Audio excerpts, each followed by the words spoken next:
আজি আপোনালোকৰ ওচৰত লৈ আহিছোঁ কাৱৈ মাছৰ জ্বলা জোল অন্য পদ্ধতিৰে কেনেকৈনো বনালোঁ। আপোনালোকে ভিডিঅ'টো চাব বুলি মই আশা ৰাখিলোঁ আৰু ভিডিঅ'ছবিলাকনো কেনেকুৱা লাগিছে সেইটো কমেণ্টত জনাব নাপাহৰিব। কাৱৈ মাছ বাৰু কাৰ কাৰ প্ৰিয় কমেণ্টত জনাবচোন। কাৱৈ মাছ খাই বিৰাটেই ভাল লাগে আৰু বিশেষকৈ বহুত সোৱাদময় হয়। কাৱৈ মাছ বনালে সাধাৰণতে জালুকীয়া নাইবা জ্বলা জোলে বনোৱা হয়।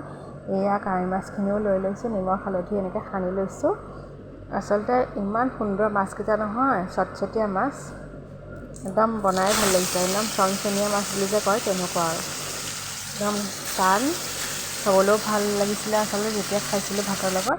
এতিয়া আমাৰ মাছকেইটা আচলতে ভাজি লৈছোঁ, নিমখ হালধি অকণমান সানি ল'লোঁ আৰু একদম কেৰাহীত মিঠাতেল দি দিলোঁ। মিঠাতেলখিনি গৰম হওঁতেই মাছখিনিও দি দিলোঁ।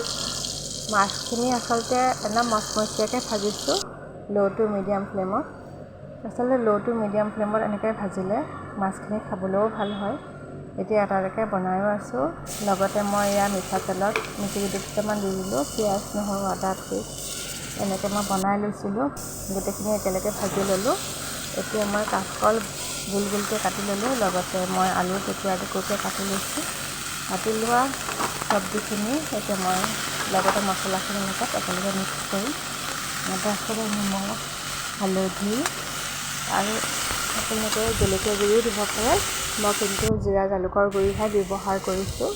সাধাৰণতে জ্বলা জোল বুলি ক'লে মই জিৰা জালুকৰ গুড়িয়ে ব্যৱহাৰ কৰোঁ আৰু শেষত মই গৰম মছলা অকণমান দি দিম। বহুত আচলতে খাবলৈ সোৱাদময় হৈছিলে। তেজপাত অকণমানো দি দিছিলোঁ। তেজপাত দেখিলে আপোনালোকে দিব পাৰে। গোটেইখিনি ভজাৰ পাছত আন্দাজমতে মই পানী দি দিলোঁ। এতিয়া অকণমান সময় ল' টু মিডিয়াম ফ্লেমত ঢাকি থৈ দিলোঁ। এতিয়া উতলি থকা আঞ্জাত এটা এটাকৈ কাৱৈ মাছ দি দিলোঁ। যিহেতু কাৱৈ মাছ অকল কাৱৈ মাছ বুলিয়ে নহয়, যিকোনো কাঠ মাছ আচলতে বনাওঁতে বহুত সময় উতলাব লাগে, যাতে মাছখিনি একেবাৰে জোলৰ লগত অকণমান ঘন হৈ যায়, খাবলৈও কাৰণেও যাতে সোৱাদময় হয়। আৰু কাঠ মাছ যিমানে আচলতে উতলোৱা হয় সিমানে আচলতে খাবলৈ ভাল হয়। উতলাবই লাগে কাঠ মাছ, সেইকাৰণে আচলতে উতলাও হয়। যেতিয়া পানীখিনি অকণমান কমিলে তেতিয়া মই গৰম মছলা অকণমান দি দিলোঁ।